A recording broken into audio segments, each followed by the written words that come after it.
Okay, look, we all love the 1980s, and in fact, it's the decade that's most talked about on this channel and even a lot of the other channels that I watch and some of the fellow channels that I affiliate and associate myself with.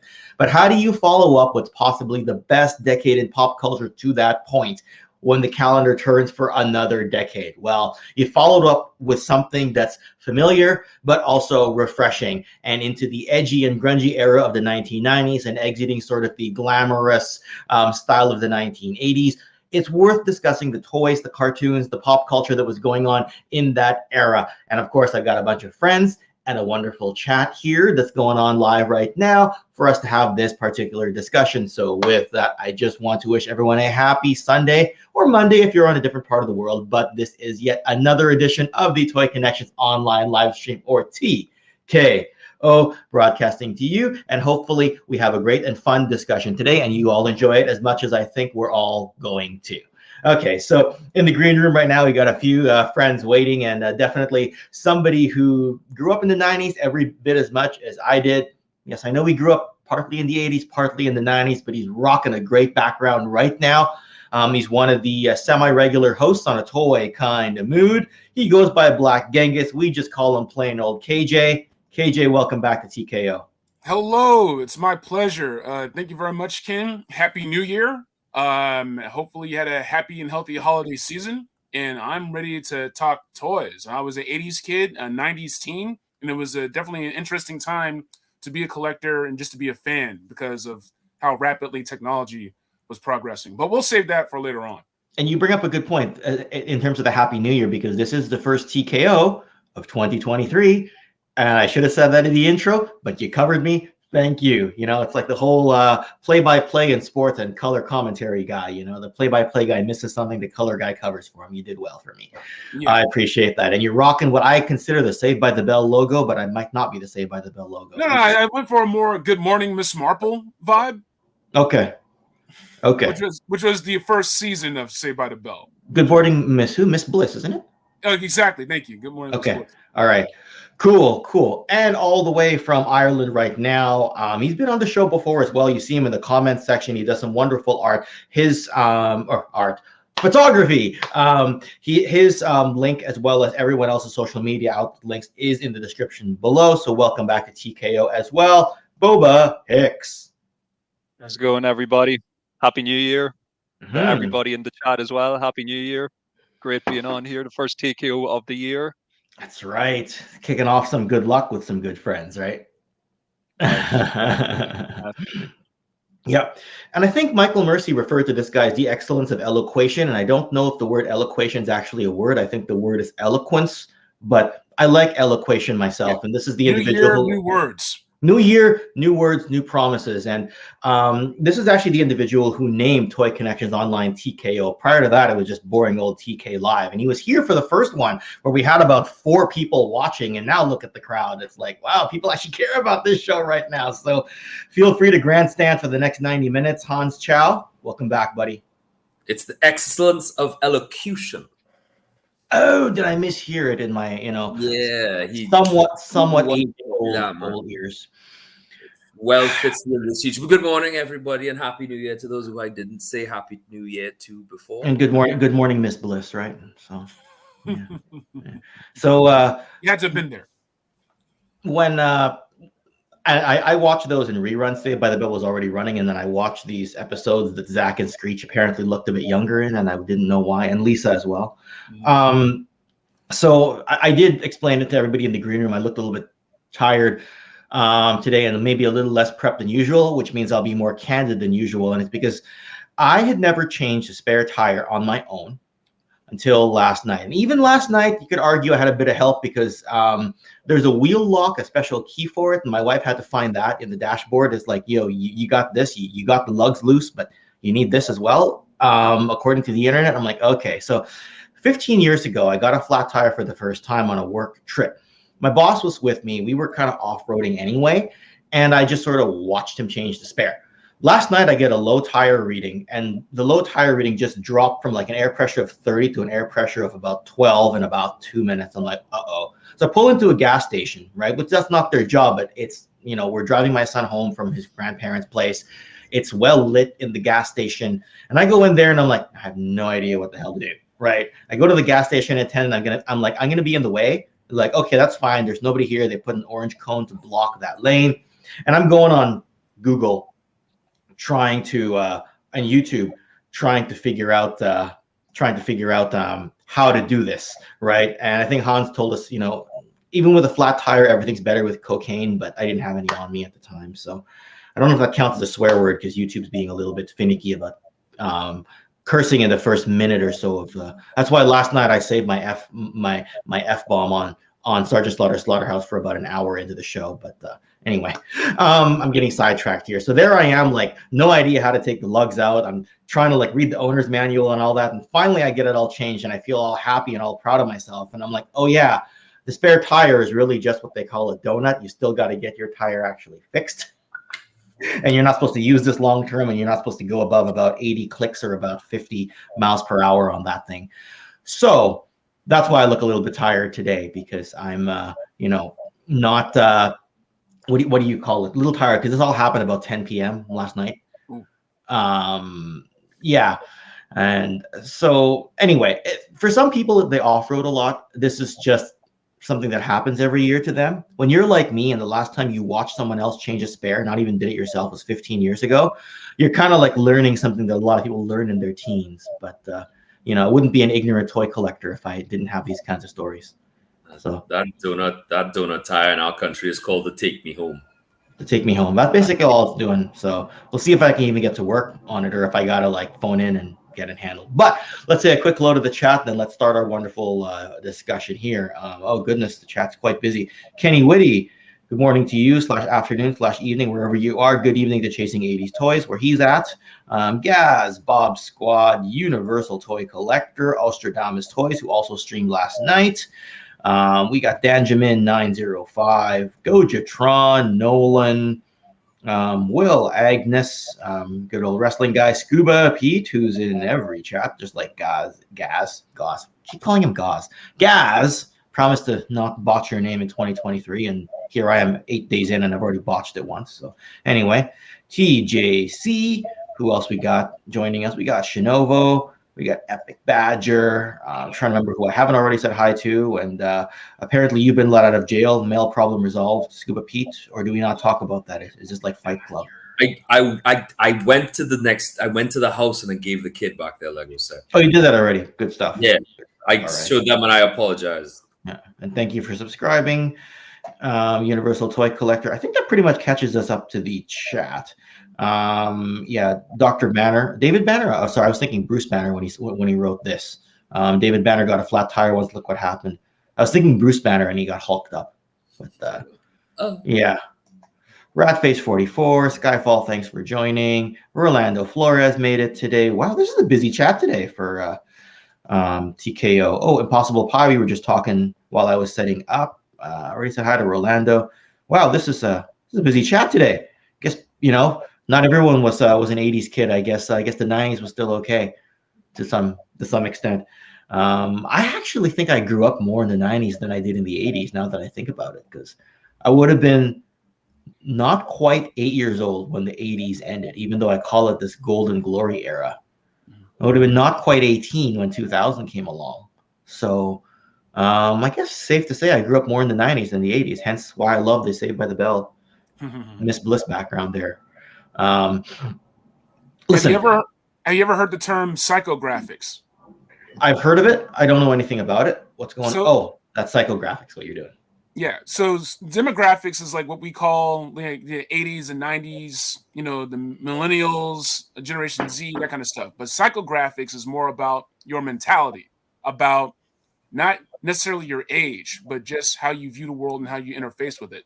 So you heard the term Xennial.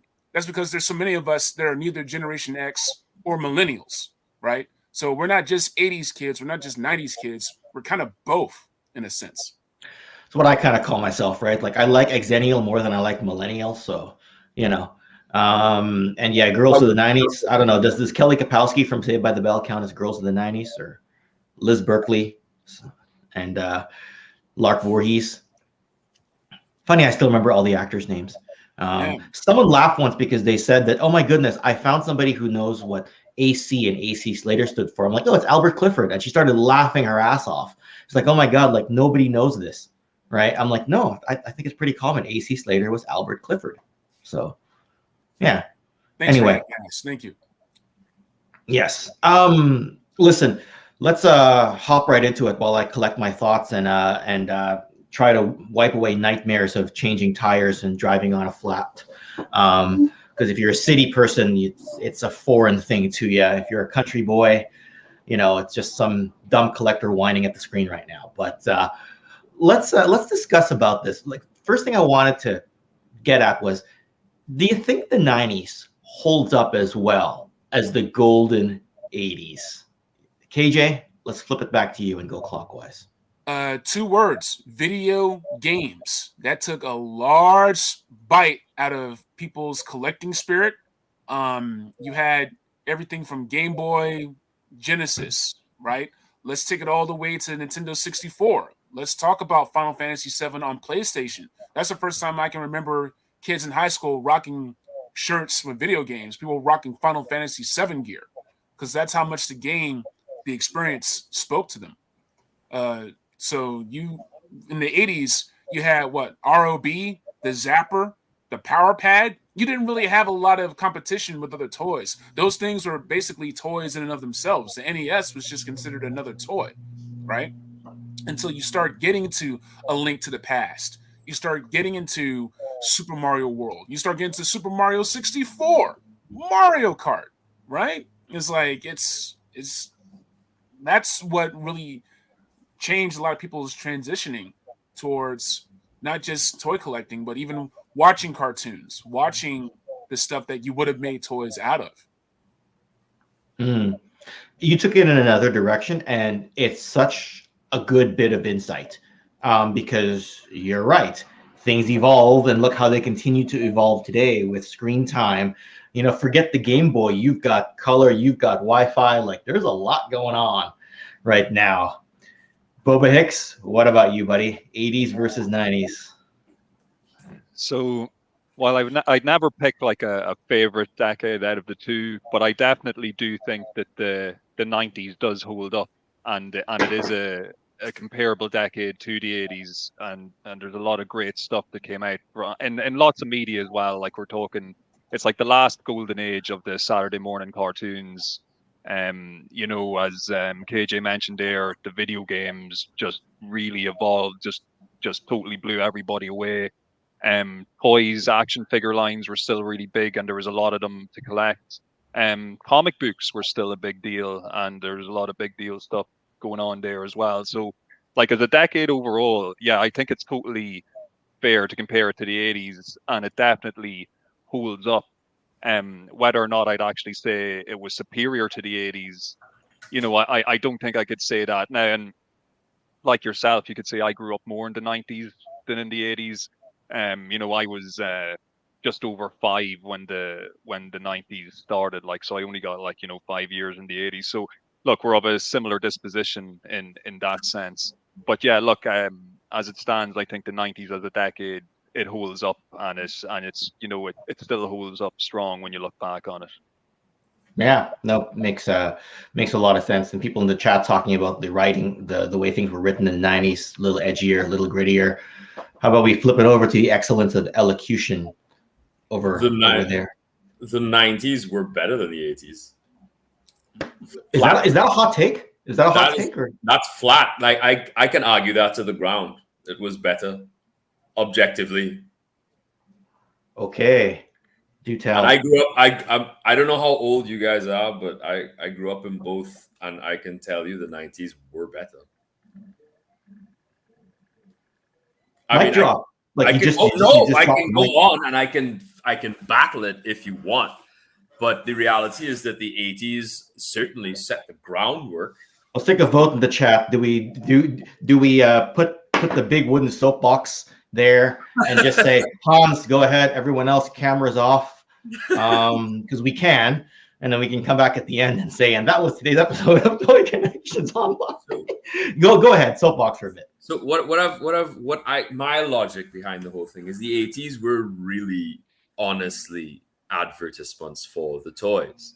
But in rebellion to that, in the 90s, the cartoons really took a direction where the toys kind of came from the idea first. And because it was such a rebellious thing for larger, or not larger, but not as well-known writers to kind of infiltrate their way into children's cartoons, you found a lot more material getting into those cartoons that was actually much more mature. I can use the example of X-Men, where that's racism. I don't care what he says, they're talking about racism and that whole thing. But that was the 90s X-Men that got turned into that cartoon. And that stuff was heavy stuff to digest for a child, but we loved it. The same can be said for Gargoyles. I hated Batman. Flatly. Hated him until Bruce Timm did what he did to Batman. And that was some dark stuff. The 90s taught us that not only did the heroes have to work for the victory, but sometimes they didn't even get it. Sometimes it was just a continuing battle. And the reality is the toys that came out in the 90s built on the successes of the 80s and, in my opinion, improved on the majority of them. I think Transformers, G1, wonderful toy line. Beast Wars, better. Sorry. It's just flatly better. Much more articulation, easier to transform. If you go a little bit further in, the toys were chunkier and more fun to play with. They were built on the successes of. So even though video games really did kind of put like a wedge into the toy economics, I don't think that they really were as... I don't know what the word I'm looking for is, but they didn't influence at least as much as the animated media did. Even if we stare completely into places where there were no toy lines, like things like Goof Troop, Animaniacs, Freakazoid, all those were hilarious because in those days the writers were willing to take a chance. Earthworm Jim, they were willing to say things and do things that they just would have never dreamt of in the 80s. And they were still parents groups. They used to throw stones and rocks and cars and books and other children at them, but they didn't care because you know what? You can yell and scream as much as you want. Entertainment is entertainment. And a lot of the writers were actually supported by the studios that did it rather than now where they kowtow to the studios in general. But I will always stand by the 90s being better. And even to the point where we got really mature cartoons, things like Spawn. HBO gave them money to do that. And I, once again, as I said, I love that stuff. The 80s were great, but if you argue that they were better than the 90s, objectively, they were not. Technologically, they were not. Writing, they were not. And even the toys, I could get into that too. They were not. But, you know. I got 3 other people in here. I'm going to take up the rest of this. No, that's totally fine. I mean, and everyone in the chat loves this this particular topic as well. And I know we don't do unboxings on here, but just continuing, because this is technically considered a 90s figure. Because I woke up last night after, like, you know, I keep going back to it, like my hands are still pulsating from whacking that tire iron last night. I woke up in the middle of last night around 4 a.m. And for whatever reason, I had the urge to check tracking on a package. 4 a.m. right? And I'm like, I'm gonna check tracking on my package that's coming from a couple hours away. And I check tracking, it says delivered. I'm like, I don't recall seeing anything delivered. And I'm like, oh yeah, I didn't check mail on Friday, and I checked mail really early on Thursday. So this is technically considered a 90s figure, so we're on point. But I got the Tiger Force Outback, the O-ring one. You know, right? With the flashlight. Intact crotch? The backpack, yeah, intact crotch, and the weapon. It's as is common. The strap is busted on one side, but added this to the collection because we were just before we jumped on camera, we were talking 80s Action Force, and this would be 1991, so it's kind of on topic for today, right? So figured I should do that. I know we don't do mail hauls usually on this, but it was topical, kind of mostly on this particular. Stream. And really good points brought up by all 3 of you. Look, I mean, when I'm just going to share the thumbnail here, right? When I brought up this whole topic of the 90s, right? Like, this is just what I could happen to fit on screen, right? I wished I could have added Exo Squad. Wished I could have added, you know, all the funny ones like Tiny Toons and Animaniacs and all that, you know, some Super Mario for video game representation.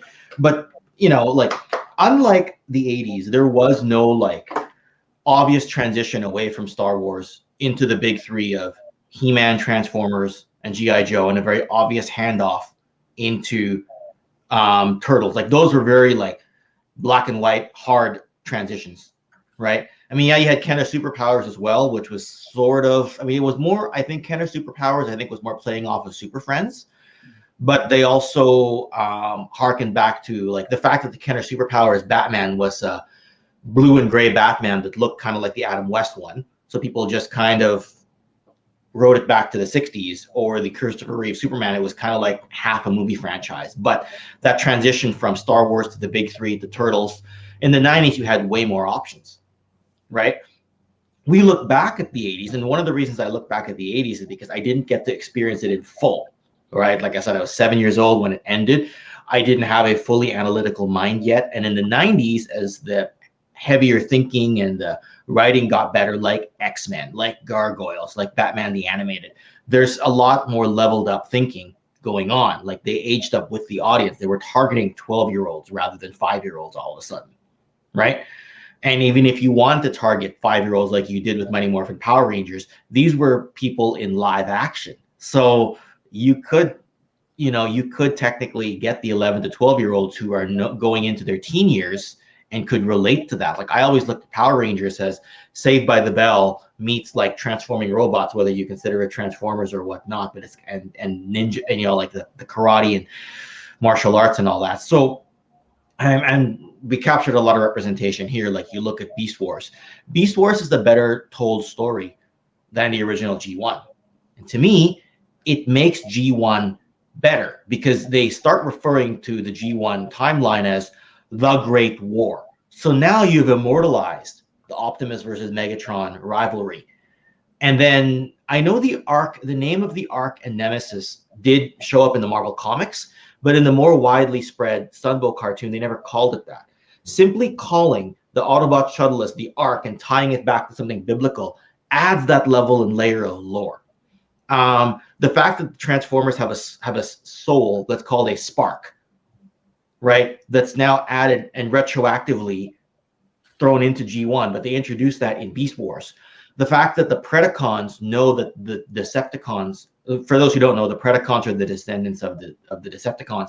They know that the Decepticons lost the war, the Great War. And there's even that great episode, no spoiler alert, but it's something that they tease, where because they go back in time, they find the Autobot Ark shuttle when the Transformers are deactivated during that $4 million, my goodness, 4 million year shutdown time. And you see Beast Wars Megatron aiming a cannon at the original G1 Optimus Prime, trying to destroy him so that to turn the tide of the Great War, like take away Optimus and the Matrix with them. It doesn't quite play out that way, but you see how Beast Wars actually made G1 better. So even if you weren't a fan of the G1 Transformers cartoon, you watch Beast Wars and you see what it added, and all of a sudden the G1 cartoon just retroactively gets better. That's what it did for me in the 90s. So I don't know. David K. and Gary Chalk. Yeah, David K. and Gary Chalk. And I always said that if they couldn't get Peter Cullen, the only other Optimus Prime and Megatron voices that are that's acceptable. just it. If they could not get Peter Cullen to voice Optimus again, why not Gary Chalk?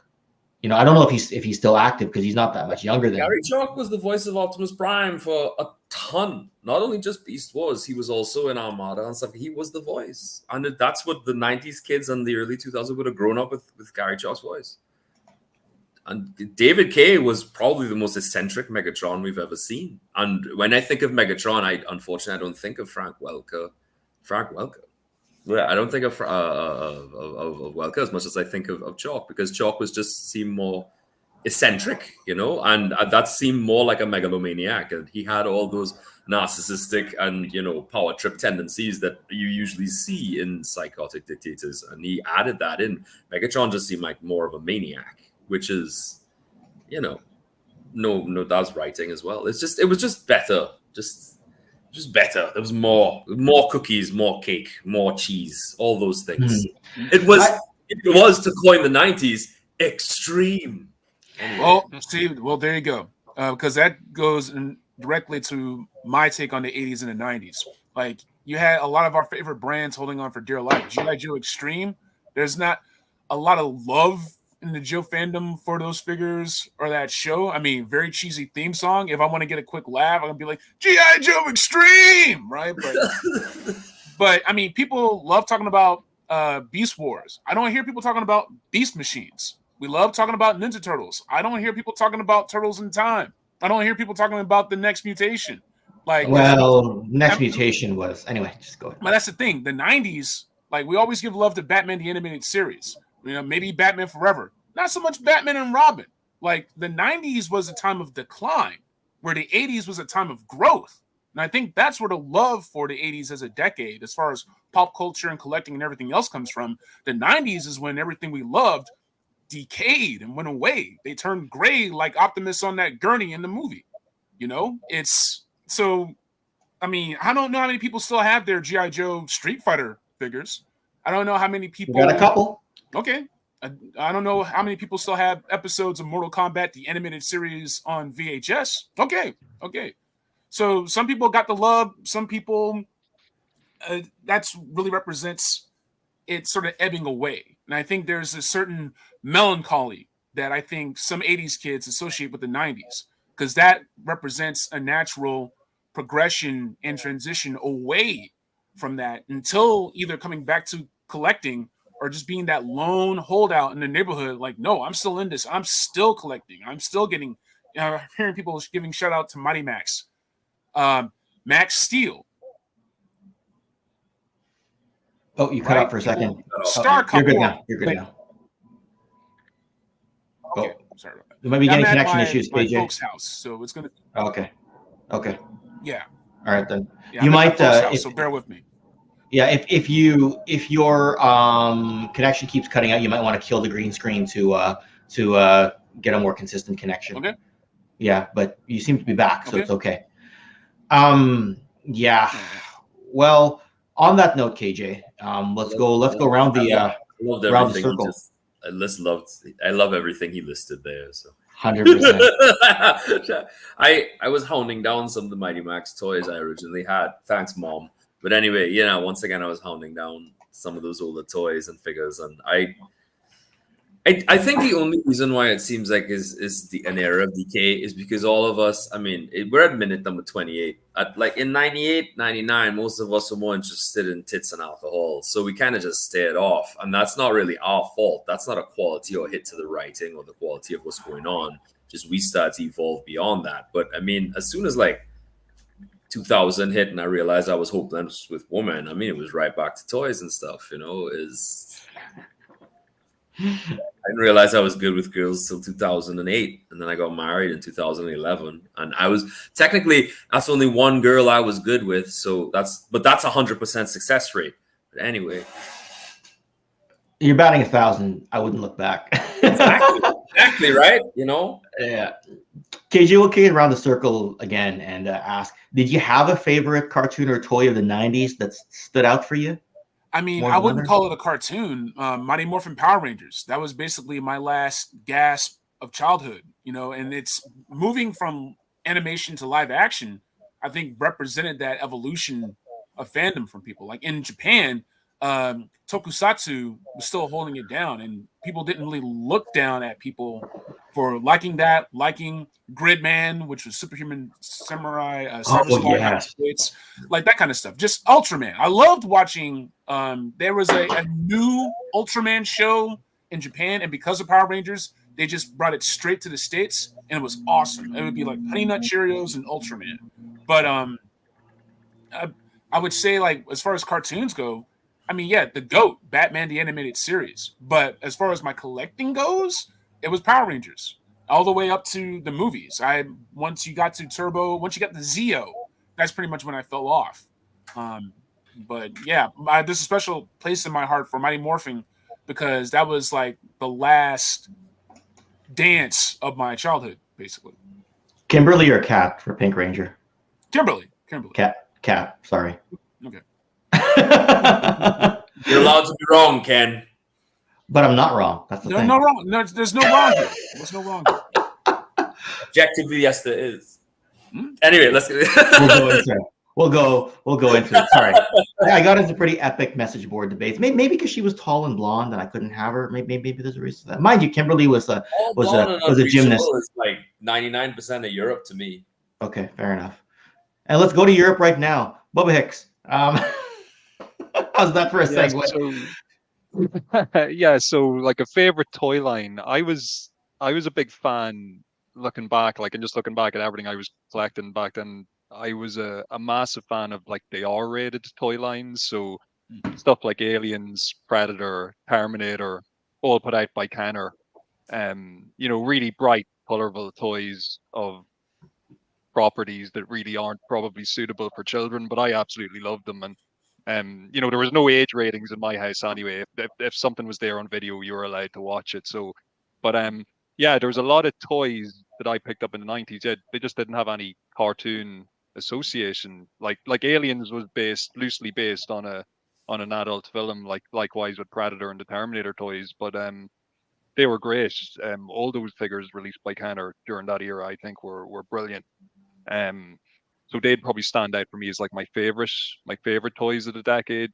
Definitely, yeah, for me, the Aliens and Predator, Terminator, all from Cannuck. I would group them all together. Okay, no, that's fair, and that's another whole other way you can go is the R-rated toy lines that you didn't really get a lot of in the 80s. 80s was a time of like, I want to say a time of innocence, but like, I know behind the scenes in Hollywood and there was illegal substance abuse in some aspects of life, but a lot of people kept it behind the scenes. It didn't start coming out until the 90s. So the outward facing persona of a lot of celebrities we knew, a lot of, look at some of the wrestlers, right? Who passed away young in their 40s because of substance abuse, but the outward facing persona was a bit cleaner, right? And that goes for a lot of celebrities as well. In the 90s, people kind of acknowledged the drug use, the alcohol use, the edginess, the grunginess. Like, have we talked about how Nirvana changed culture yet? Anyway, Hans, throw it over to you. Do you have a favorite of the 90s, or did you already talk about it? I loved. I don't know. It was so strange because I never had access to the toys. I say this. I'm probably sick of saying this crap, but I never had access to the toys, so I would buy whatever was there, and the toy stores only really brought in certain things. So I absorbed a lot of the 90s stuff as well. But probably if I had to pick absolutely one, like the one that was down here a lot was Mighty Max, but the one I loved the most was Exo Squad. Yes. And I still only have 4 of those figures. And even to date, because every time I try to go and buy them, the prices are crazy and all sorts of stuff. But, slowly but surely. And it was an analogy, a fantastic analogy for World War II, in my opinion. And it was people died and there was grief and there was this, but there was also sweet action and the colors. Good God. It's like a child went in there with spray paint. Everything was super bright, but the subject matter itself was dark. The characters were complicated. There was love, death, betrayal. There were good guys and bad guys on both sides of the fence. Neo-Sapiens. Sapiens were a fantastic analogy for. Anyway, I can't bring it up. This is a toy thing, but yes, it was Exo Squad, and another. I mean, that whole USA TV Saturday morning explosion. I can't remember what it was called, the Cartoon Power Hour or something like that, with some dude yelling at me about how extreme it was. Yes, but of all of them, that one stood out amongst, of course, Mighty Max, Savage Dragon, Wing Commander. And it's just give me more of those things. But of course, stripping all that away, the one I had the most of was G.I. Joe, and I will argue always that the 1990s Joes were probably the best ones. Ooh. Yeah. Early 90s, 90, 91, I could believe it. 92 to 94, not as much. But 1991 is what I'm talking about. I'd even say 89 to 91 was G.I. Joe's finest hour. But, That's, what? I think Mark Pennington would be proud to hear that because he designed a lot of characters from 87 to 89. I wish Carson were here to tell me who took over after Pennington. But I think Pennington did some stuff in between. I think some of his designs spilled over to 1990 as well. Should try to get Mark Pennington back on this show, actually. He seems like he'd be a fantastic wealth of knowledge to talk to. look, 90s changed a lot, right? Like the word extreme was everywhere. Like I mentioned wrestling. What did ECW do to change the landscape of what wrestling even became today? Right? The edginess, tables, fire, barbed wire. I mean, yeah, some of that stuff was going on in Japan. Which was also a very good movie if you're into that sort of thing. Anyway. You mean Pam Anderson, barbed wire? You said it, not me. Okay. All right. Well, I just watched Pam and Tommy on Disney Plus a couple months back, so it's kind of on my mind because they mentioned barbed wire in that one. Look, I mean, I mentioned Nirvana, the extreme movement. I gotta go Power Rangers because from 90 for not for extreme stuff, but for lines that kind of gripped me and it took hold of me in the 90s. Because when it came up in 93, it was really cool. Like I mentioned, it was like Saved by the Bell meets Robots with some karate thrown in. But I didn't stop watching through the 90s because I really enjoyed that Zordon era of Power Rangers. KJ, you mentioned, Zeo, where they brought back Jason the Red Ranger as the Gold Ranger. He was my favorite in the first couple seasons. So him coming back, and I got to meet him in 2017. Turbo I found a little cheesy, but then the second half got really good. I found with Turbo as they started losing their Zords and having to go into space. And then Space is widely considered the best season ever, and that wasn't until 98. The reason why is because they were supposed to shut the franchise down around that time. Space kept it going, right? Spoiler alert, Zordon's last official season is in Power Rangers in Space. That's why it's called the Zordon era. That's why I list him in my top 10 mentors list that I came up with. But Lost Galaxy in 1999 kept the essence of Power Rangers in Space going. And that was the last full season of Power Rangers that I watched, right? I think X-Men was a more consistently better written show with Power Rangers in Space 98 notwithstanding. I thought X-Men was the better written show compared to Power Rangers. But I kind of feel like X-Men, the legacy of that got better in the 2000s when Marvel Legends came around and everyone started saying, ooh, I like these, these characters. And I don't think that the Toy Biz X-Men toys took off to the level of Marvel Legends did 10 years after. So I kind of feel like that the legacy of that X-Men cartoon spills over into the 2000s, even though it ended in like 1997. I would like to add Spider-Man, the animated series, to that. That introduced a lot of people to a lot of characters. You probably wouldn't get the love for Blade without Blade and Whistler showing up in Spider-Man animated before the film dropped. Marvel was smart. Toy Biz, those toys kept Marvel alive. The movies kept Marvel alive, and here we are. We're still this juggernaut, Well, yeah, and I think Hans, you actually asked me to add Spider-Man to the thumbnail of this so that we don't miss it, right? Because someone's going to notice, right? And you said earlier as well, R.I.P. Like just in the background, R.I.P. Jason David Frank. Acknowledge what happened late last year with him. Thanks for the reminder in the private chat. Well, I mean, we've had a fantastic. Everyone, I don't know about you, but I'm getting the nostalgia feels right now, just talking about the 1990s. And part of me is beginning to think that just because I cover a lot of 80s doesn't mean the 90s don't deserve some love as well. But do want to ask as well if there's a toy line that you didn't get into in the 90s, wished you could have gotten into, and maybe might consider getting into going forward. So, KJ, you want to start us off on this one? Sure, man. Like Hans said himself, Mighty Max. I used to watch the show, but I didn't collect any of those cool mini playsets. The show, it didn't pull its punches. It was a horror show. Like it had like a fun theme song, sure, but that was horror. Like Max was in peril. And so I would just keep watching, and like it's sort of like a throwback to those old pulp stories that you would read in anthologies or magazines and whatnot, but it was for kids and it didn't talk down to kids. And shout out to what Hans was saying. There's a lot of media that just refused to talk down to kids. Some of it aged up. I don't know if anyone remembers Invasion America on the WB. It was kind of like an adult animated half-hour drama. But it was like one of the first attempts at adult animation. But that's the kind of stuff that you saw at 90s. I talked earlier about Captain Power on our 100th episode of A Toy Kind of Mood, but that was really the late 80s. But that was a precursor to pulp culture becoming more sophisticated and not talking down to its audience. Like it was, I'm like Space Above and Beyond didn't get toys. X-Files, I don't think got toys, but they could have. Like you could have seen like a McLaughlin toys. I think they did later, but yeah, maybe not in the 90s. Yeah, so. yeah. So like there's all this great media that we were seeing in the 90s that didn't necessarily translate into action figure form. Or you had, weird things like I think like Exo Squad actually had some Robotech action figures because it kind of like just piggybacked off of the license. And then Harmony Gold got involved, and I don't think that lasted very long. Yeah. But it's just like wherever you could fit in, right? In the 80s, that's not what the 80s was. It was just this wide open bonanza of, brainwashing and commercialism, right? So where things got more sophisticated because of video games, because of different movies, because of starting to go into the aughts with Blade and the Matrix and whatnot. It's like it was elevating to a higher form of pop culture.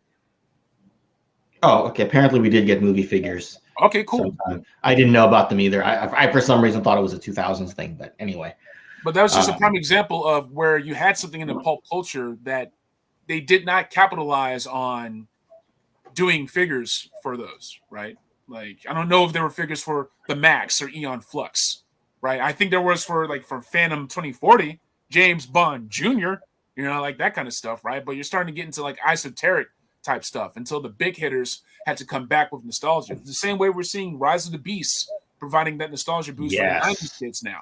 Like, that's the stuff that's in vogue now. Yes, that's totally fair. Bubba Hicks, what about you? A line you wish you could have gotten into in the 90s but missed because it was too much going on. And that would be Cadillacs and dinosaurs.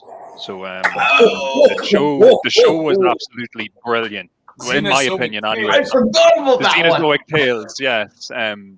I was love that the cartoon show. Was that 90s or did it make it to Europe in the 90s? Was it actually 90s? It was Well, it was 90s. I think it was like 94, 95. Like it was late enough into the 90s. Okay.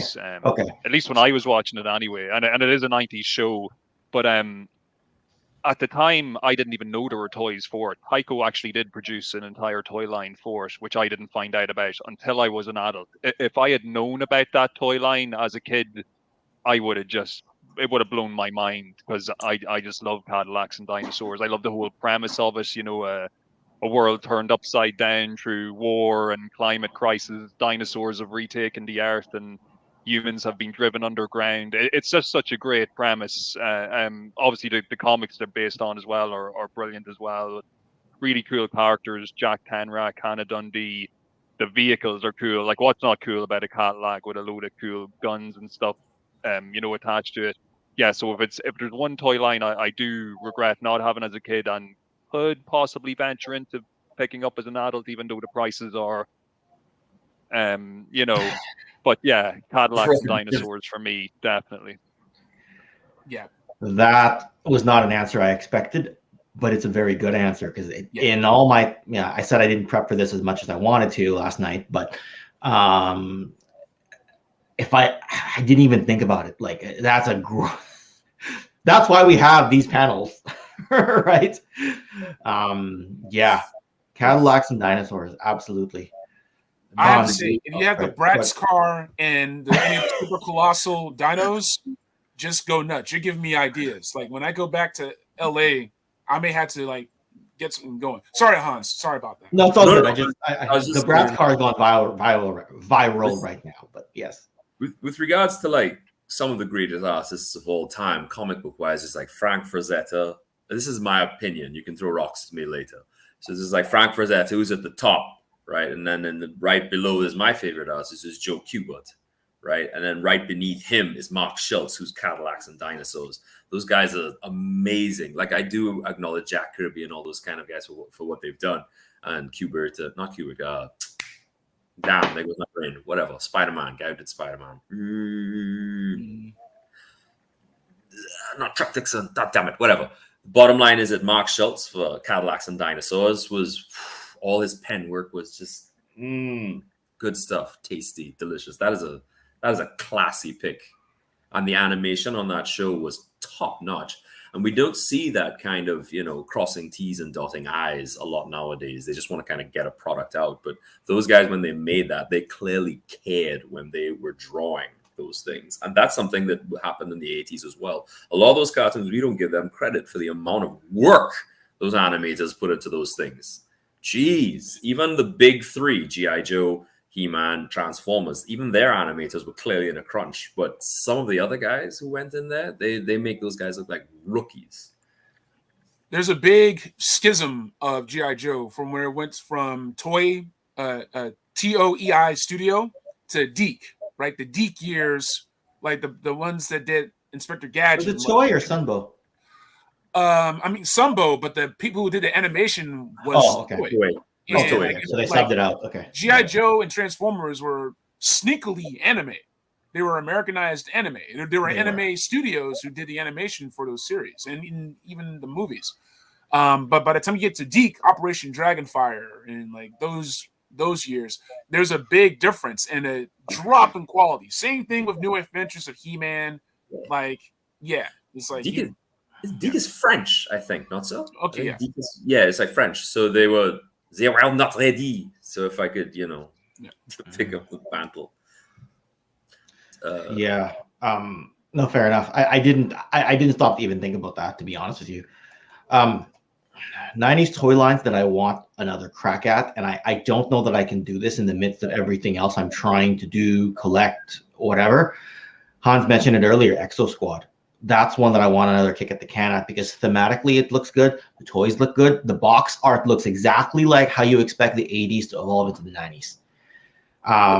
With the flap boxes? You see, it's just amazing. You don't see that anymore, man. Right, and it was aged up, and it may have been aged up a little too far. Like if you were targeting 11 and 12-year-olds, you may have actually targeted adults inadvertently, right? I was going to say Gargoyles, but the fact is Gargoyles, there's more opportunity to jump back into it because you can just go and buy a NECA Goliath. And because Gargoyles is widely available right now on Disney Plus, and I went back and watched a few episodes, whereas Exo Squad I've not had a chance to go back to watch yet, right? And Payne is making a reference to a Patreon message I left where I basically said I might need an intervention soon because I can't stop buying, can't stop spending. Keep telling myself I'm going to buy less, then something comes up and I go, sure, I'll buy that too. Exo Squad you can add to my list of things that I wish I could get into.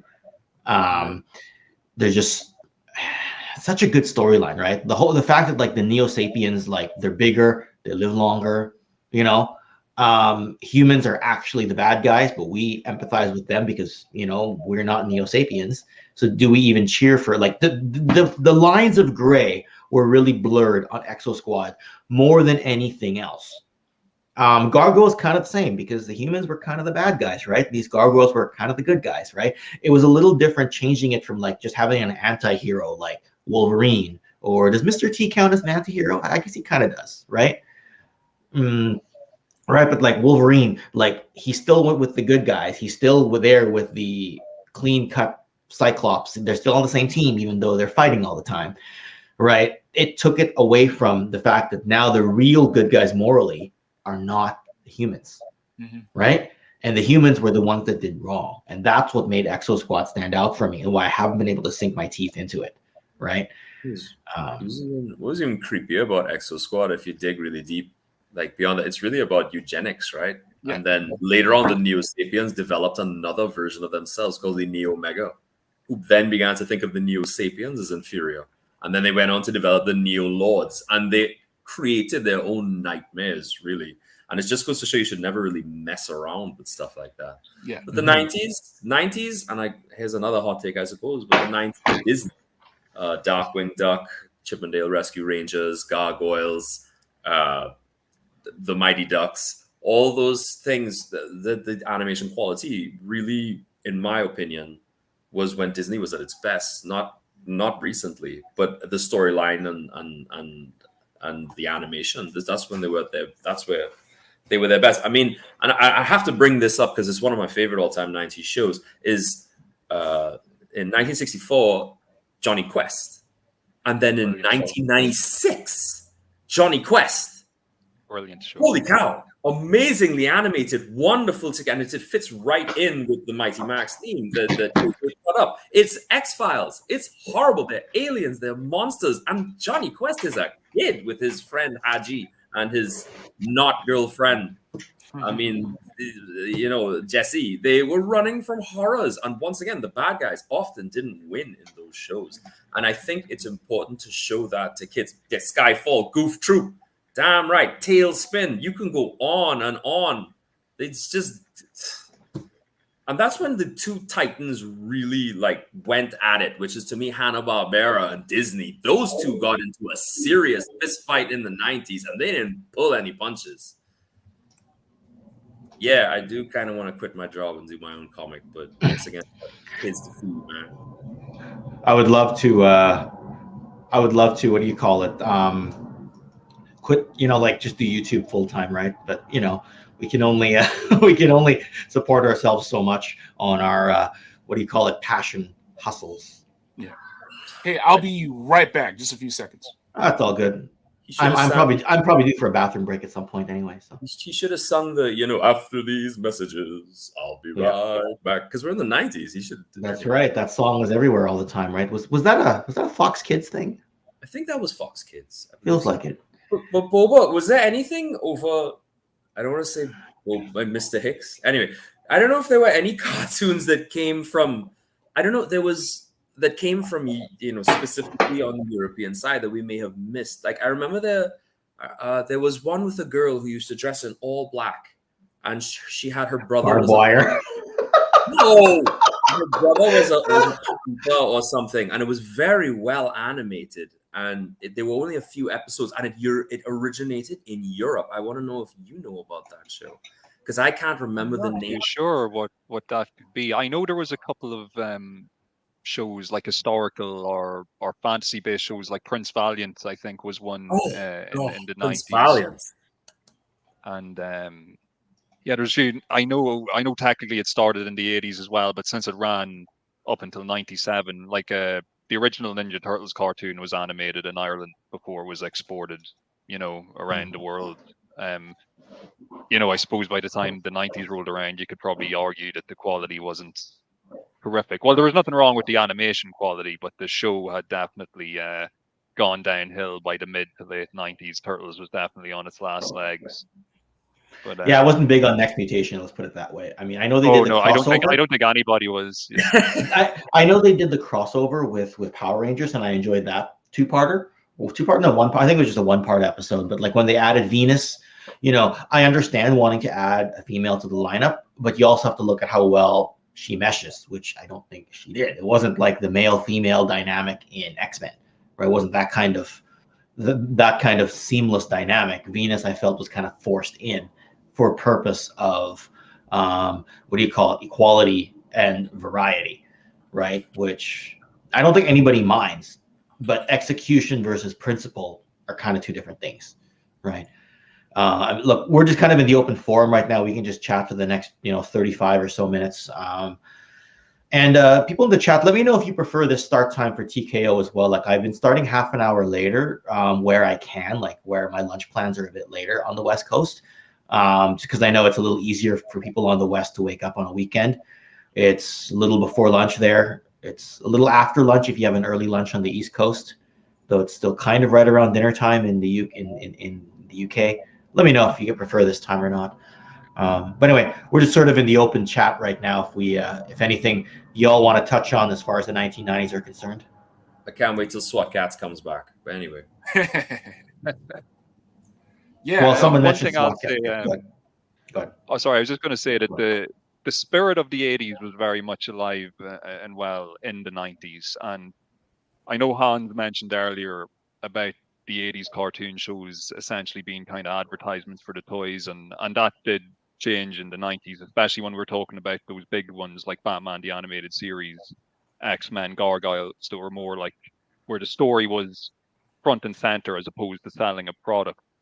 But we still did get a lot of those, sell me toy shows. Like you had stuff like Biker Mice from Mars, Street Shark, Mummies Alive. Like these shows were just made to shill merchandise to young kids. So that type of spirit of the 80s was still very much alive when it came to, the cartoon that you could sell toys to little kids from, So we definitely evolved to a place where, we were getting a more kind of in-depth and better storytelling on one side, but on the other side, we were still very much with one hand in the 80s and just saying, buy this, buy this, buy this.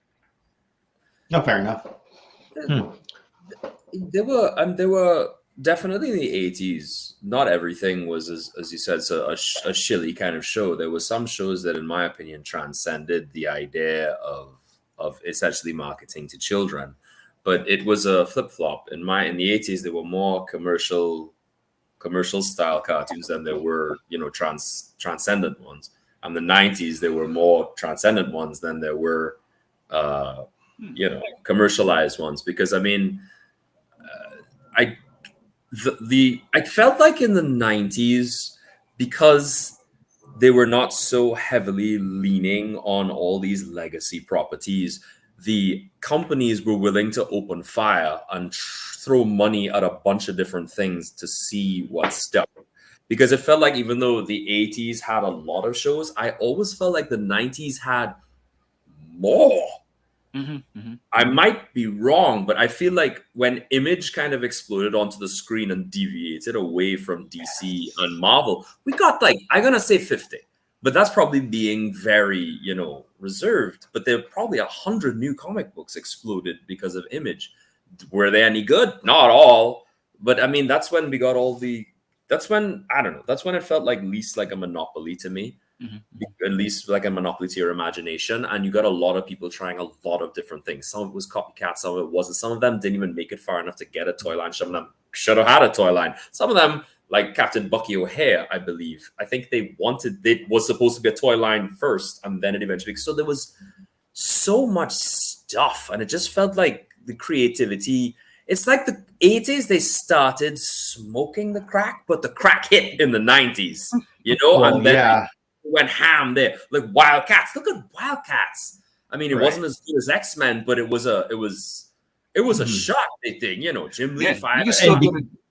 Because you mentioned Image, Spawn took us kind of into the modern age right now, right? I kind of consider Spawn in that gap in between the sort of blissful 80s, early 90s when G.I. Joe kind of died off, and Spawn kind of came in around X-Men animated, Power Rangers, Beast Wars era, and we kind of get into this revised period, modern period now, what I like to say a renaissance, right?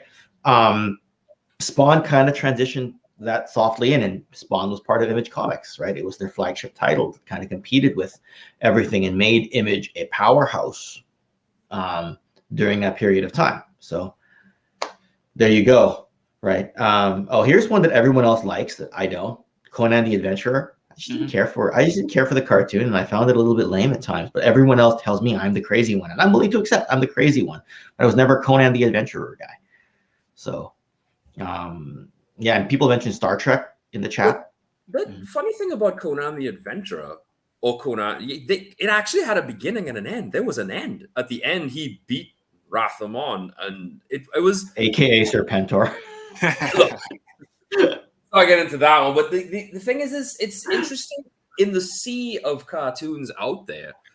Pirates of Darkwater is always the example I will use. That needed to end, but there was no ending. But Conan the Barbarian had a bloody ending. There's an ending. And I loved it when series have an end where the child could be like, I have watched everything. I know everything. And this is the fantastic feeling of this thing, especially with adventures like Conan, where each of the episodes was continuous. And I don't hear a lot of talk about this when we'll bring it up now. Zyber 9. Zyber 9 had a beginning and an end. And God bless you, Tony J, for being the voice of almost every villain we've known from 80 whatever to the time you passed away. Was it Cyber 9 or Cyber 6? Cyber 9, isn't it? Someone will tell us in the chat. Cyber 6, Cyber 9. Yep, let's find out. I thought it was Cyber 9. Just Google it. It's Cyber 9, yeah. You're thinking about, I don't know what you're thinking about, actually. Sigma 6. Maybe think about Sigma 6. He would never make that mistake. Upside down 9. No, I'm thinking about Cyber 6. That's the show. That's the show, Hicks. That's the one I was talking about. You ever saw that thing? Yeah. No, never saw it. No, Check I it out. didn't either, so. Cyber 6 is legit.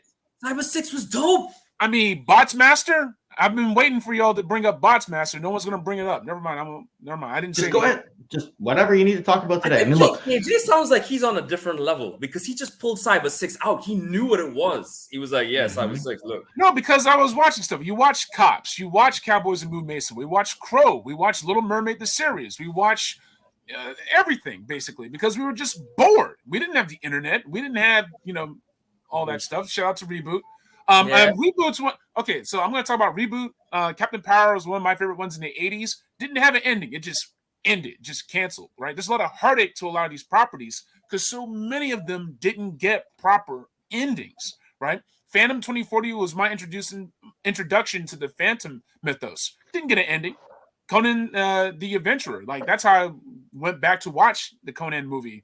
Or I maybe was a kid, couldn't really remember the Conan movie, but that cartoon reminded me of it, right? So many of our favorite things didn't really end. Like Transformers the movie, for a lot of us, was the end. That's the death of Optimus. Like, this is where it ends. And sure, you had the return of Optimus and Beast Wars and all that. Before that G1 stuff, that was the ending. Everything else was like, the new frontier. I'm going to have to deep dive the Japanese continuity more because once you get into Headmasters, Master Force, Victory, and Zone, there is so much. And Zone being 1990, it's a one episode thing, but it's 1990.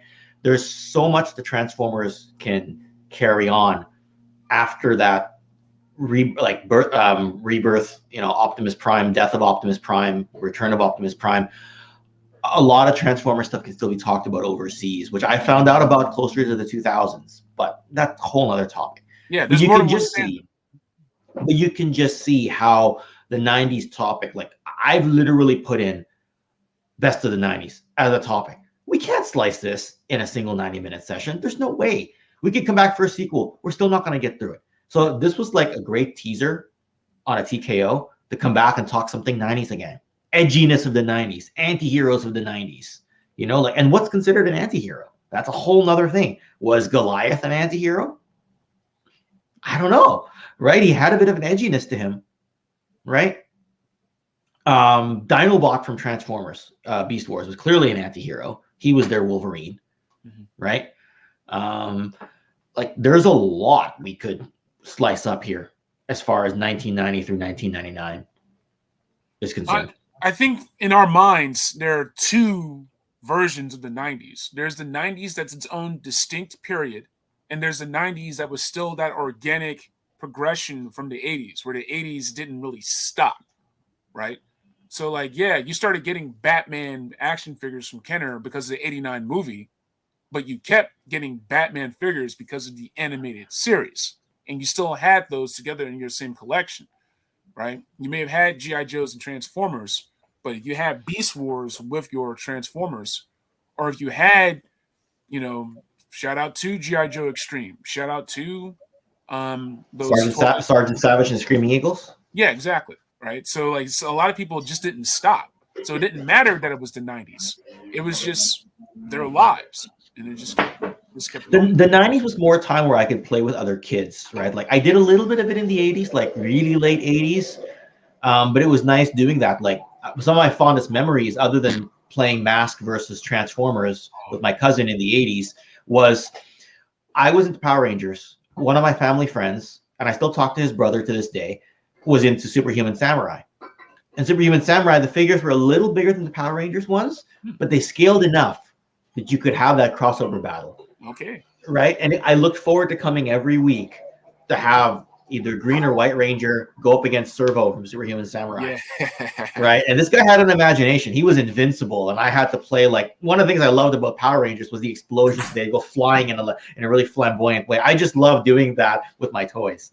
Right? So safe to say I got my ass kicked a lot of times.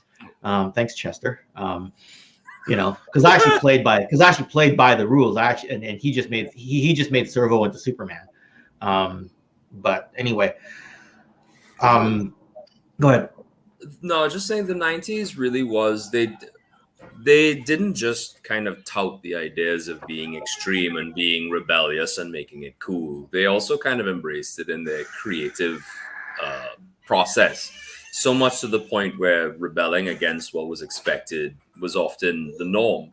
So much so that a lot of the things that we saw were kind of revolutionary, and they were snuffed out, in my opinion, before they were really given a chance. Or the things that were allowed to flourish were so skimmed over that it's kind of nice because it was so buried that it allows a lot of us to kind of go back and discover these things. Like Cyber 6, I only discovered maybe about 5, 6, I'm going to say 8 years ago. Okay. Probably while I was looking for Cyber 9. So I probably hit 6 instead of 9. And, did you mean this? And the same could be said for like many of the other series. Like I've been showing my kids, and my kids are probably going to grow up saying my dad's a loser, but whatever. I showed them like the old adventures of Johnny Quest. And because the animation is so crisp and the colors are so vibrant, it didn't age itself. They didn't use any of the only language they really used was like, oh, wow, cool. And that we still use that even to date. So the language didn't date the series. The adventures were still very real. Mm-hmm. And Don Bluth, a very famous animator who did, who came from Disney, of course, and did All Dogs Go to Heaven and Secret Nim and all these different things. He has a theory, and the theory goes a little bit like this. You can show children all sorts of traumatic things, and they will assimilate it in one way. And as long as the story ends well, they will be able to process it in a productive fashion. And I do think that they embraced that in the 90s. And they, as everyone here has said so far, is they didn't pull any of their punches most of the time. Sometimes they did, of course.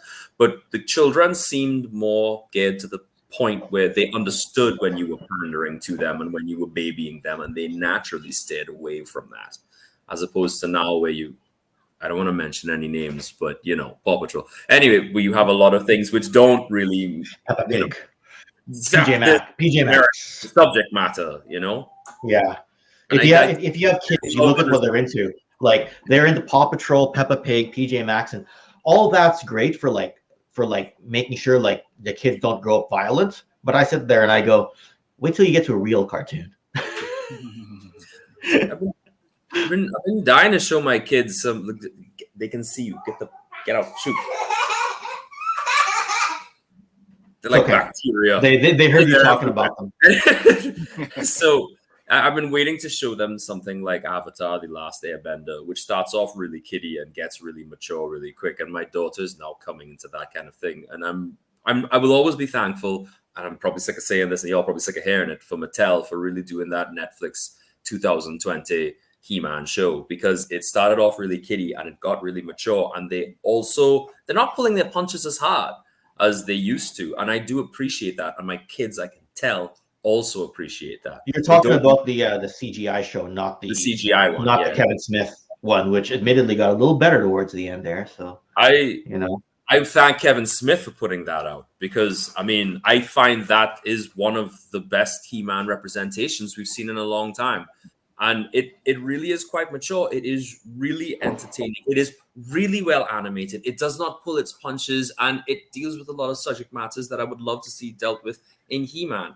And I like He-Man as much as the next guy, but he really did do a good job, and he really did get a lot of shots fired at him for that. And I don't think it was fair to him, because he did do something many of the fans really did enjoy. But that's not what we heard, because people embraced the whole idea that all publicity, negative or positive, is good publicity. And I think that really put him on the ropes. And I don't like that, because he didn't deserve that. But that's another story. Yeah. I'm glad that you all like that, because I don't want to fight nobody online for how much I like that. No, I got the opportunity to meet Kevin Smith in LA. And one, I told him that I'm glad you're still alive. And two, I told him like how well I responded to the thematic material in Revelation. And because as fans, we're not always as vocal about the things we love than the fans who hate the things they hate. And I find that lately I've had to do that. I've definitely had to do that for Classified series. For Wave 1, people were talking so much trash about the Joes, and I just had to jump in there because there was a lot that I loved about that first wave, for example, or just defending different shows or whatnot, being like, no, man, Jim and the Holograms is GOAT status. Like it was great. And I dare anyone to say anything about it, that kind of thing. So I feel like fandom is still evolving to where we have to really protect it from bad faith actors, people who are just looking from something to ruin just because it just makes them feel good, just because it gives them something to do. It's not even about the fact that they hate this thing, is that this thing is vulnerable and they can attack it because that helps them feel like they're somebody. Ewan McGregor speaking up for Moses Ingram, who played Reva in the Kenobi series. Like, it's so great he did that, because they should have done that for Rose and Finn and everyone else, because you have people who don't want things to change. They don't want things to grow. They don't want a conversation. And this is why it's great to talk about the 90s, to talk about the 80s in retrospect, because we have grown and we have new information to talk about Batman and Robin, to talk about, Turtles 3, Turtles in Time, to talk about these things where were they just products, or was it just people just doing their best with a property because everything else had already been done, and clearing room for the new things, right, that we saw birthed either through video games or movies or television, becoming Mortal Kombat fans, becoming PlayStation fans, that kind of stuff. Yes, your brain on drugs. It's like, it worked for me. My brain was already on drugs because I was on toys. So there you go. You're on that plastic crack. I'm back. I just saw some chats and pulled them up before pulling myself back on screen because I thought that was a good comment. Yeah. So what did I miss? Did we solve what the best of the 90s was?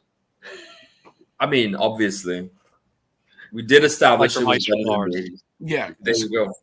But the Bike and Ice from Mars, though, even as a cartoon, yeah, it was crap. But the toys were cool. The toys were great. Yeah, toys were brilliant. I don't know, man. It's such a strange thing, because we did have a lot of the old school toy creators going into the 90s with all the stuff they learned and creating better toys, even though the properties themselves may not have been better themselves. I mean, it's a real conundrum, and I do think that people come down hard on the 90s, and I really don't think that they experienced it as much as they tried. And by experience, I mean actually giving it a proper go, not just being like, I was there and I hated it. Yes, but do you really remember it? You may have had, as I said, it was the 90s, too much cocaine and alcohol to remember what it really was like. Why does Pam Anderson keep making her way into this? Because she was prolific. Baywatch was art, high art. Sorry. We went straight to Pam Anderson, despite the fact that one of the best of the 80s was Knight Rider, and David Hasselhoff, jumped from Knight Rider to that. Anyway, let's not hassle the Hoff any longer. And that song, it is a good song. The Baywatch intro is a good, I'll be ready. Oh my God! Never you feel, yeah. Oh, don't you feel? It was great stuff, dude. Every Saturday at 5 o'clock, that show was on. And my kid, I was just there like, bring it on. I'm sure the story will be great. Like, people will catch me watching Baywatch Nights, and I had to explain what Baywatch was first to explain Baywatch Nights. Anyway, whatever. It's just, never mind. It was is there anywhere that streams Baywatch right now? Does Netflix have it? I mean, be in resourceful. Your room alone at night. That's where you stream it. Yeah. You know what to do. Yeah. All right. I need to fix my laugh. It used to be so cool. Now it sounds like a choking engine. Only when we're talking about the 90s. It's okay. It's okay. When we go back to the 80s topics, you'll fix the laugh back to what it was before. Do the goofy laugh. Oh, yeah. The Goof Troop movie, right? 1995, right? I think Toy Galaxy did a feature on that. I just showed my kids the Goof Troop movie, a very goofy movie. Yeah, that they didn't like that. That was not. It didn't fit well. Yeah, I know, right? Because you know why? As opposed to the other ones where the threats came from outside, it was a father and son threat dynamic, and my kids weren't ready for that one. That was probably my fault, because that was really Goofy is a single father. That's really unique. And there's a critical line down at the end where Max says, I have my own life now. And Goofy says, yes, I know you have your own life and I want to be part of it. This is Goofy. Listen to that logic. And I looked at my little girl's face while we were watching it, and there was like a tear coming down her face. And I was like, this is too much for her. Well, that was grad era Max, though, right? Because when he's in his like early teens, it's different, right? If Goofy movie, he was a bit older, like he was closer to graduation, wasn't he? Yeah. If he wasn't already graduating. Yeah, right? It was right before summer. He was now he was older. He wasn't. Yeah. And they changed the voice actor as well, and they drew the character a little bit more mature. And to think that the dads, like whether it's Goofy or whether we pivot 180 and just go back to Mitch Buchanan from Baywatch, my God, did I really just recite David Hasselhoff's character's name? Like they were like, those dads were like our age. Yeah. Right. Because back then it was acceptable, like not acceptable, but almost even expected you had kids in your 20s. And some people still do now, right? But like it wasn't unlikely that somebody had a kid when they were 23 and then they're the kid's graduating at 18, the dad's 41, right? And it felt old for us. Like, and even in the 90s, we looked at 40 something as like old. Oh, that's my dad's age, even though my dad was in his 50s, I think, by that time. But still. I'm that age now and I'm sexy. I mean, I date me, you know what I mean? But I mean, nobody's, you know. I date my, back me up. Too bad you're married, Hans. There you go. That's what I was trying to say. But there's some emotionally, it's important, I suppose, and for the parents out there, if you are going to show them some of those old cartoons, just remember, kids can handle certain types of pain, but emotional ones, yeah, it's a little rough, because I hit my daughter hard, and I was like, easy, I'm still here, and so is mommy, she's not dead, relax, you know. Well, there you go, right? Like we used to think if you turned 50, it was like, okay, is it your turn to die? Now we're sitting there going, no. When we turn 50, it's like our turn to like ramp down our brains, and your turn to like your time to get out. So. Something like that, yeah. Well, I mean, you know, we got 15 minutes or so left in the sort of allotted time. I mean, is there anything else y'all wanted to bring up about the 90s, or anything you want to plug on your own social media outlets that you're working on? Well, really quickly, you may have touched on this while I was out for a couple of minutes, but how do you feel your age in the 90s affected your, not just your collecting, but how you interface with culture? Like we said, like a lot of us were 80s kids, 90s teens, right? And it wasn't just the fact that I had a Nintendo 64 and a PlayStation, but it was just because I was just older, you know, and just life. So how did that affect you guys? Okay. So I mean, speaking only for myself, yeah, man, girls. Like I was a tall kid. It came in handy, and I was able to like really gain a perspective because I was talking to girls, not just befriending girls, but also you got a good perspective because you were tall, so you could see properly. Exactly. I've heard my bud, but I'm really short. I'm like 5'9", but my buddy is 6'4". So you're taller than me, but okay, you're still really short. Man, you bat in your crease. Anyway, so he's 6'4", right? And he always told me that being tall for a man, and I would never know, being tall for a man is like having big boobs as a girl. So I mean, yeah, and I was a black kid in America, so a lot of black youth were not looked at as children.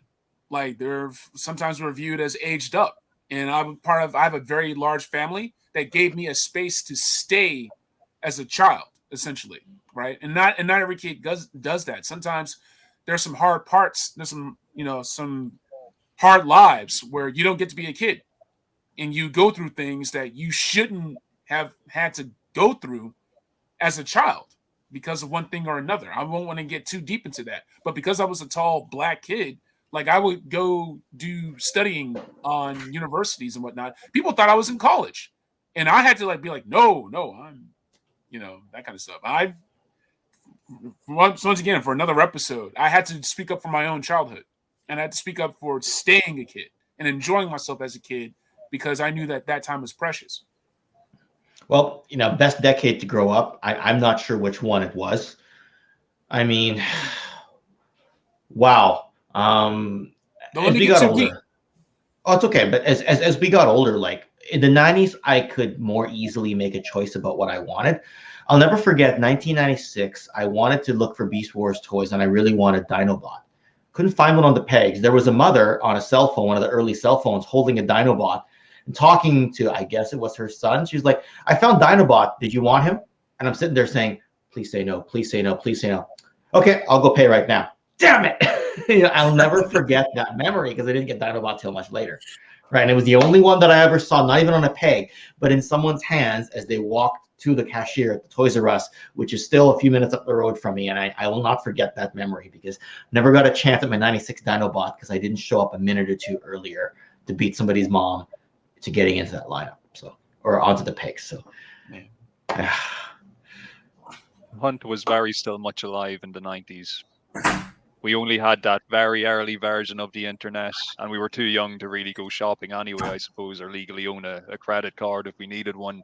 So yeah, I'll always have fond memories of actually going into physical stores and looking for things, and even having to beg your parents just to get you something or to give you some money for something. Like it's a totally different era now, and yeah, all you knew, it's like I have my Kenner alien figure here. All you knew was what was on the back of the pack. That's all you knew existed out there, and you could only go by that. And if you didn't see it, then it may as well not have existed. If it wasn't right there in front of you, you didn't know it was there. So it's not like today where you're spending hours online looking at stuff that you can't afford or that you can't, that you'll never have. You saw what you saw and you got what you got and you were happy. Hans? When I suppose the one thing that really changed for me is like I had a lot less space. So, and I also was, whether I recognized it or not, probably self-conscious about still being interested in, comics and toys. I used to draw comics all the time.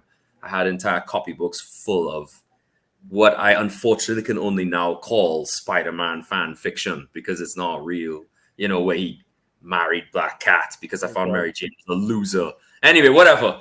That's another story. And so my toy habit kind of a lot of stuff went into the bins, but I did have some stuff on display. But the stuff that was on display was micro stuff. So it was a lot of Beast Wars. What's it called again? Beast Planet, War Planets. A lot of War Planets, a lot of Mighty Max, a lot of micro machines, tiny things. And if anybody was to just enter my room and glance over it, it would look like just a tiny car collection. So it wouldn't look kind of weird. But boy, as soon as our door closed, I used to play with all those things. I loved all the tiny stuff once again. And I suppose that's the only big change I made because there you go. There's the Beast Planet, which I never had once again. But I never really had a video game system. I got a Nintendo and then I didn't have anything all the way up until the 64. So it was mostly just toys and going outside and martial arts and, hitting your brother. That was like the main habit, just, and that was it. That was the 90s. Those look pretty cool, man. Those were awesome. They were amazing. Look at how much stuff it comes with. You buy that one thing. I'll maximize your screen for a second. I think that's War Planets. War Planets. But it wasn't called War Planets in Canada because you can't say the word war. They were called Planet Raiders. Oh, so that's why we didn't get Beast Hero Turtles. Well, Hero Turtles was the UK, but in Beast Wars was called Beasties. Here, no joke, Beasties. Don't know how I feel about that. Do you mean in the opening it goes Beast Wars, then it goes to Beasties? That's exactly how they did it. Wow. They would call it the Beast Wars in the middle of a cartoon, but the I don't know why it was called Beasties. I know why, but I always wondered because like the cartoon would say the commercial would say Beast Wars, and then the theme song on YTV would change it to Beasties. So funny enough, Ninja Turtles actually went mini at one point. They were like the little turtles, and it opened up, and there was like Mighty Max almost. Like all four turtles were about as big as your thumb. It was just a fun. It's a fun format because you could travel. You could take it to places. I didn't have the little. What are those little things? They're like spinny tops, but they were the size of pencil erasers, right? It was like you could launch them. They were like like Beyblades, but not quite. Not quite. It was like a precursor to that, but it was the same idea. You had these spinny things, and you had to battle other spinny things. And it was the 90s because people had them like in bus hall. Yeah. Before class started, that kind of stuff. Yeah, that was like the other thing you could play other than Pogs. Right. So I it didn't took us even an hour and know 25 to mention Pogs, but yes. Pogs was weird though. Pogs was really one of those. It was like it exploded, and I felt like it went away in like 4 months. I was like, yeah. And then the teachers in school were cracking down hard on Pogs. Spingers. It was teaching us how to gamble. It was turning us into a generation of gambling addicts. Yeah, it was. Yes, it was spingers. Oh my goodness. Spinges, yeah, and Pogs kind of look like poker chips, right? It's a whole nother thing right there. There you go, Spinger. Here we go. Yeah, you're right. Thank you for that. So, did anyone want to add anything about the 90s before we kind of wrap this this topic / session up? And Ken makes a phone call to deal with his car situation. I mean, cars were better in the 90s too. Okay. They didn't get flat tires in the night. Yeah. Damn it. From yourself. Well, I will quickly mention that in the next few days, I haven't decided what day I'll premiere it yet, but I have completed a history of Transformers 1985. It'll be about a 20-21 minute video that me and Wes from Fandom Power Podcast collaborated on. So I look forward to that throughout the week. I'm debating about jumping in and releasing an LJN Wrestling Histories video immediately the week after, because that's ready to go now too.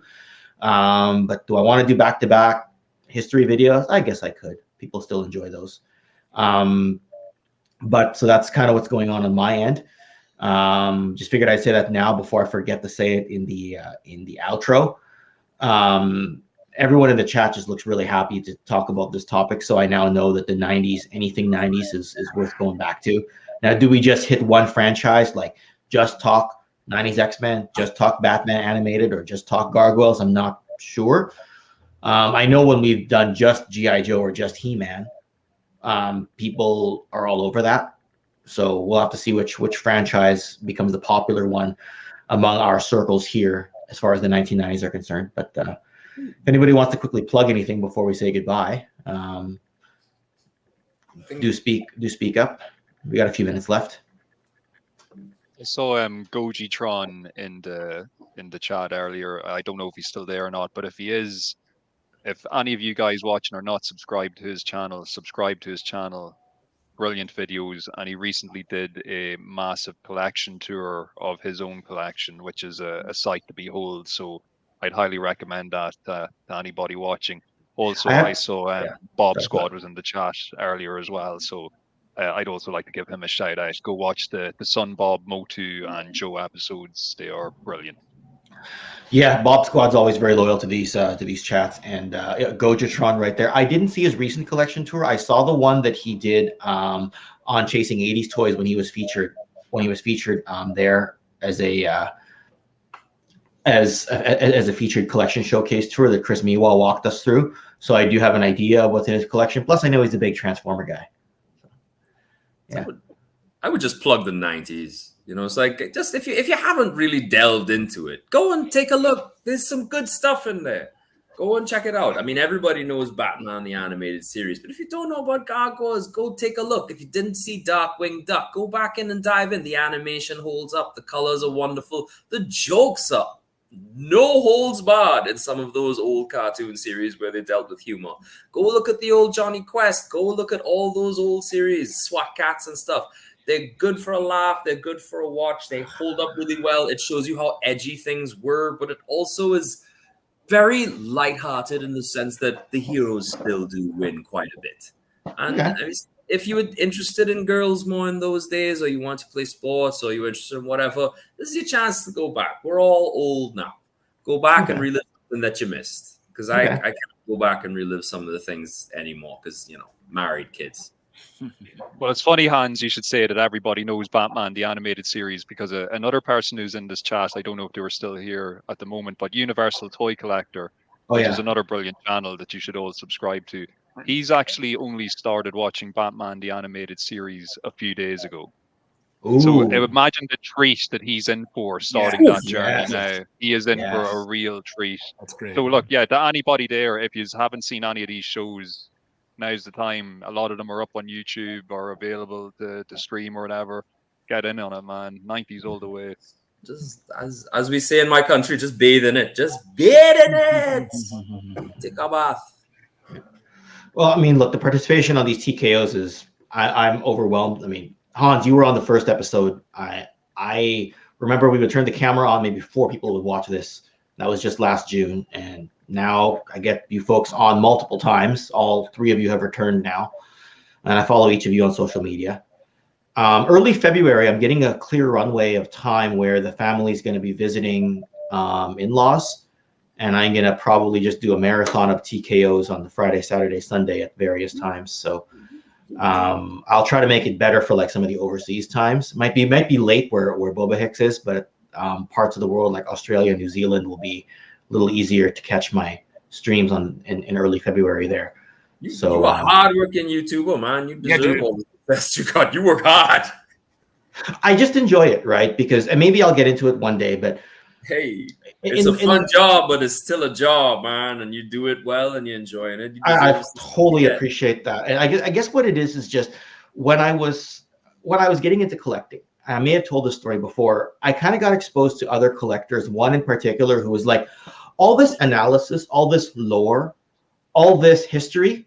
That's for geeks. That's for nerds. I'm cool, and I got this big collection. I just buy stuff that looks cool. And to this day, I always felt if I hadn't run into that person, because I was a really impressionable 20-year-old kid when I got back into collecting, I may have started the channel earlier, and I may have started getting into this stuff like earlier and not being like, okay, I'll read these comics, but I got to do it in the closet because I'm a nerd and I'm not cool like the other guy, who since, by the way, burned all his bridges and nobody wants to talk to him anymore. He lives here in Vancouver still. So I kind of was like, I guess the joke's always been on you, not me. And so when you see me working my tail off to try to do all this content, it's because I feel like I missed a number of years where I sort of accumulated the knowledge and didn't have an outlet for it because it was like, oh, you just do that because you can't get a date. And I'm like, well, I've got one, but okay. Like it was, I kind of was exposed to that treatment, not in my teens, but from 1 or 2 particular collectors in my 20s, right? Mm-hmm. And it was hard to move past that and be like, yeah, I know the history of this or that, and it's okay to say it, right? I guess you could call that cyberbullying these days. What happened because the person was literally like, well, I got a better collection than you, and I'm not a nerd. So I'm better at the geek stuff, and I'm better at the cool guy stuff. Anyway, the Street Fighter reference to people like that, for those who play Street Fighter, would be forward, down to forward, hard punch. Oh, you can put them on their back, man. And it basically happened like in 2016. Jail never hurt nobody. You know, I gave him a phone call and was basically like, I'm done hearing from you. If you want to text about something that isn't hobby related, go ahead. And I'm not the kind of person who tells someone to F off, right? Like I'm not that kind of person, but I had enough around 2016. And then that was when I was like, you know, I'm starting to come out of my shell in this particular aspect a little bit, right? It's okay to be into this. And of course, the Toys That Made Us came out like, what, a year later? And I'm like, but this is the stuff I've been doing all along, you know? And I mean, it's just one of those things that's why I put so much into this, because it's me making up for lost time. It's me saying I should have been doing this 5 years ago, right? Where was I back then? Man, you're living your life and you're doing it now. And with who you are now and the things you've done waiting for a chance like this, you know, like I didn't get that Veritech Valkyrie. I didn't get that Wakanda Lego set. I didn't do this. I didn't do that. I didn't jump back in. I just window shop until I had enough. And so it's time for me to go back. I'm going to hunt down this. I'm going to hunt down that. I'm going to go online and tell people what I think because I love it that much, you know. Bam, there you go. And I think what it is just getting used to, this is real inside baseball, not just getting used to the feeling of it's okay to be me, you know. Don't have to because someone else says it's geeky. Well, you know what, if you call me a geek for this, I take that as a compliment, right? You know, just because you can't tell Mega Man from Megatron but you buy both figures because they look cool, right? Just because you can't tell Superman from Super Mario but you buy both figures because they look cool, right? That's not my problem, right? Right? That's your dumbass nature of not appreciating what it is, right? So anyway, I don't mean to go on about the whole toxic friends thing, but I was subjected to a lot in the early fandom, right? But yeah, look, everyone in the chat's grateful for what we've got going. We got a good thing going here. The whole joint fandom of the properties we grew up with. And yeah, look, you gentlemen are all welcome back here in the future. And I hope this session was as fun for you as it was for me, and it was as fun for the people in the chat as it was for the rest of us. And can't believe we already passed the allotted time, and I could keep going, but I probably should stop and get back to the daily grind. Tell people to leave a like. That's very light. Leave a like. Leave a like, people. If you like what you see, click a like. I'll use a Sharpie next time. It's all good. It's all good. All right, cool. Everyone, tune in again next week. Don't know what I'm going to talk about yet or what we're going to talk about, but we'll figure something out. And subscribe or follow these gentlemen. Everything's in the well, Gazz has been diligent putting up the social media outlets, but if you miss it there, you can catch it in the description. So Gazz is the man. Gazz is the man. All right. We'll see you all soon, and thanks for tuning in. Have a good one. Take care. Take care. Have a good